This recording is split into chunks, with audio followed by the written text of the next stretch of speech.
Assalamualaikum warahmatullahi wabarakatuh. Waalaikumsalam warahmatullahi wabarakatuh. Terima kasih kepada Ibu Miftahul Jannah MSc selaku dosen pembimbing mata kuliah struktur pengembangan tumbuhan di Universitas Islam Asy-Syafi'iyah. Di sini, saya dan teman saya ingin mempresentasikan hasil diskusi kami yang berjudul biji atau semen. Sebelumnya saya ingin memperkenalkan diri terlebih dahulu. Perkenalkan, nama saya Windy Eka Saputri dengan NIM 2622300003 dan teman saya yang bernama Nur Selvianti dengan NIM 26223005. Dan satu lagi teman saya yang berhalangan hadir yang bernama Ajeng Dwi Putri yang tidak sempat hadir pada presentasi kami kali ini. Oke, langsung aja kita lanjut ke materi yang pertama, yaitu pendahuluan biji terlebih dahulu. Dibacakan oleh Nur Selvianti.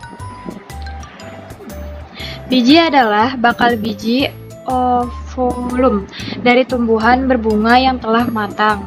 Dalam bahasa Latin, biji disebut semen. Dari sudut pandang evolusi, biji merupakan embrio atau tumbuhan kecil yang telah mengalami modifikasi sehingga dapat bertahan lebih lama dalam kondisi yang kurang sesuai untuk pertumbuhan.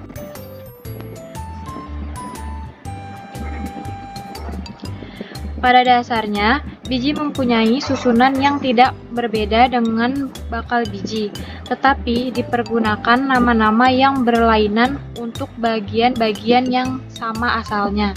Misalnya, integumentum pada bakal biji.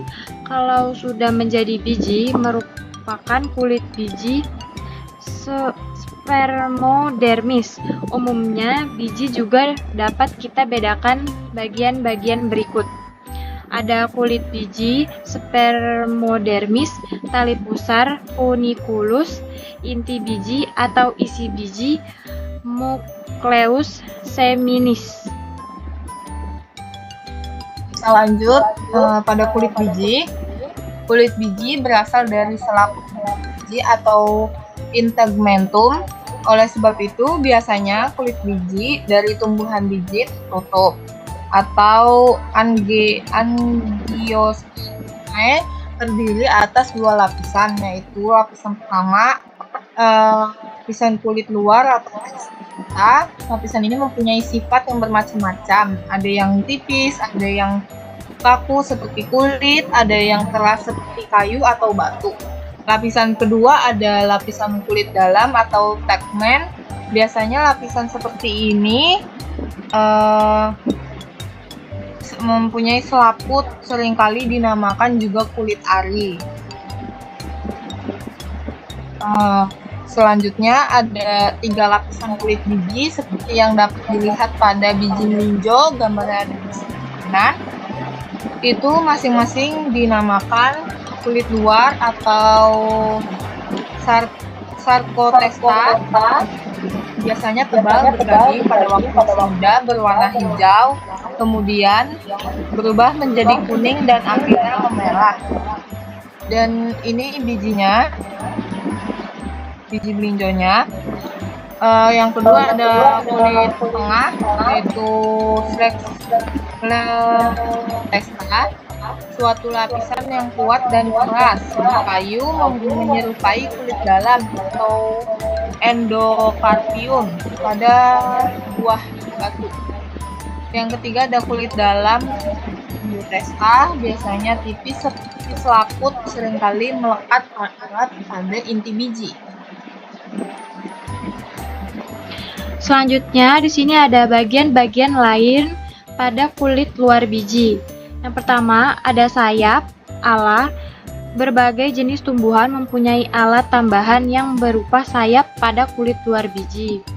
Kedua, ada bulu, yaitu penonjolan sel-sel kulit luar biji yang merupa rambut-rambut yang halus. 3. Salut biji, arillus, yang biasanya berasal dari pertumbuhan tali pusar. misalnya pada biji durian.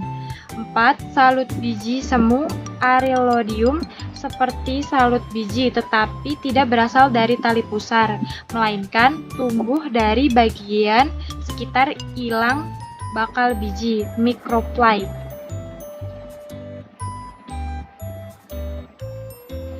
Kelima, ada pusar biji hilus, yaitu bagian kulit luar biji yang merupakan bekas perlekatan dengan tali pusar. Biasanya kelihatan kasar dan mempunyai warna yang berlainan dengan bagian lain kulit biji. 6. Liang biji, microphyte, ialah liang kecil bekas jalan masuknya buluh serbuk sari ke dalam bakal biji pada peristiwa pembuahan. 7. Bekas-bekas pembuluh pengangkutan, chalaza, yaitu tempat pertemuan integumen dengan nucellus masih kelihatan pada biji anggur. 8. Tulang biji rapi, yaitu terusan tali pusar pada biji.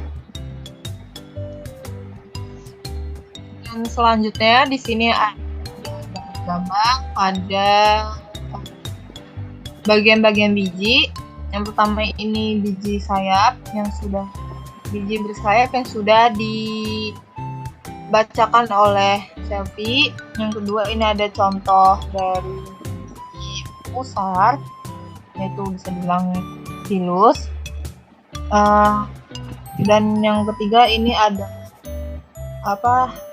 bekas pembuluh pengangkutan atau chalaza yang sudah dibacakan juga oleh Selfie. Berikut adalah contoh biji bersayap pada buah tengkalang. Yang selanjutnya kita lanjut baca ke tali pusar, yaitu tali pusar merupakan bagian yang menghubungkan biji dengan tembuni jadi merupakan tangkaian biji. Jika biji masak, biasanya biji terlepas dari tali pusarnya atau tangkai biji, dan pada biji hanya tampak bekas yang dikenal sebagai pusar biji. Dilihat perihal kulit bijinya. Selanjutnya ada inti biji, yaitu nucleus seminis. Yang dinamakan inti biji ialah semua bagian biji yang terdapat di dalam kulitnya. Oleh sebab itu, inti biji juga dapat dinamakan isi biji. Inti biji itu terdiri atas lembaga atau embrio yang merupakan calon individu baru.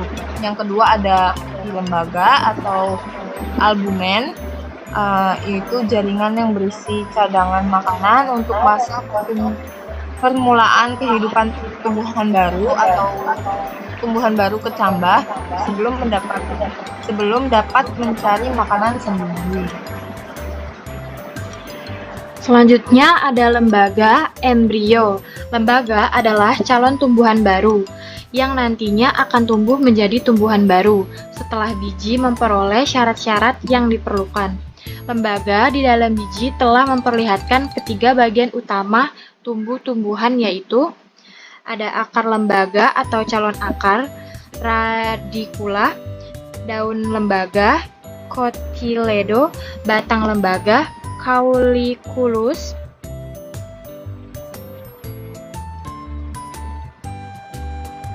batang lembaga beserta calon-calon daun merupakan bagian lembaga yang dinamakan pucuk lembaga, plumula.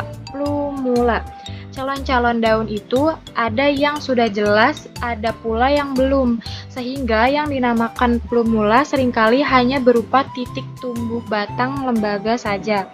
Jika akar lembaga pada rumput mempunyai sesuatu selubung, maka pada biji tumbuhan tersebut pucuk lembaganya pun mempunyai suatu selubung yang disebut sarung pucuk lembaga, coleoptilum.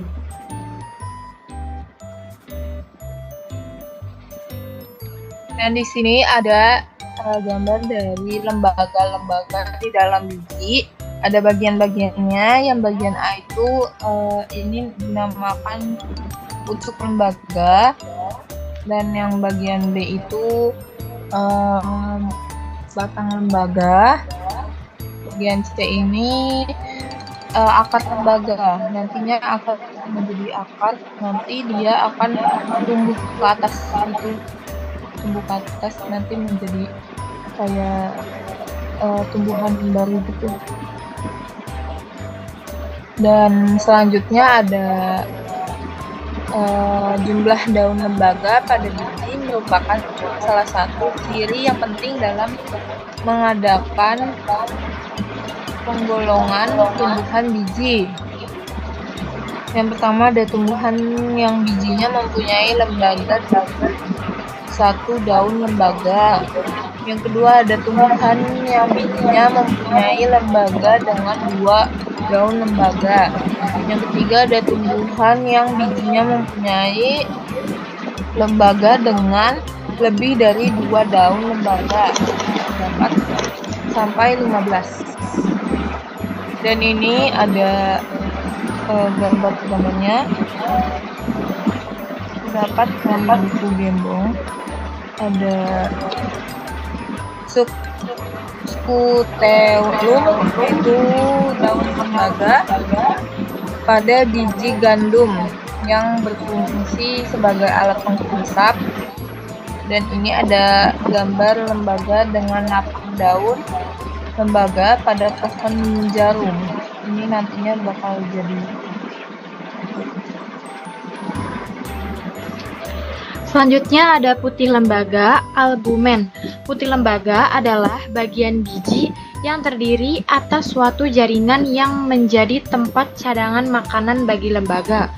Melihat asalnya jaringan yang menjadi tempat penimbunan zat makanan cadangan, kita dapat membedakan putih lembaga dalam A. Putih lembaga dalam atau bisa disebut endospermium. Jika jaringan penimbun makanan itu terdiri atas sel-sel yang berasal dari inti kandungan lembaga sekunder yang kemudian setelah dibuahi oleh salah satu inti sperma lalu membelah-belah menjadi jaringan penimbun makanan ini. Kemudian yang B, putih lembaga luar atau persispermium. Jika bagian ini berasal dari bagian biji di luar kandungan lembaga, entah dari nucellus, entah dari selaput bakal biji. Dalam proses perkecambah, biji dimulai dengan imbibisi, yaitu penyerapan air oleh biji yang sebelumnya kering. Setelah biji menyerap air, ukurannya akan mengembang dan kulit biji kadang-kadang pecah. Cambah atau plantula, tumbuhan yang masih kecil belum lama muncul dari biji dan masih hidup dari persediaan makanan yang terdapat di dalam biji, dinamakan cambah atau plantula. Kekecambahan biji dapat dibedakan dalam 2 macam, yaitu pertama, perkecambahan di atas epigais. Contohnya yaitu pada kacang hijau. Bisa disebut juga Spicus radiatus. Yang kedua ada perkecambahan di bawah tanah, yaitu hypogais. Contohnya pada biji kacang kapri atau bisa disebut juga Pisum sativum. Sekian presentasi dari kelompok kami. Maaf bila ada kata-kata atau ucapan yang kurang berkenan di hati. Dan terima kasih kepada Ibu Miftahul Jannah MSC yang sudah menonton video presentasi kami dari awal hingga akhir. Wassalamualaikum warahmatullahi wabarakatuh.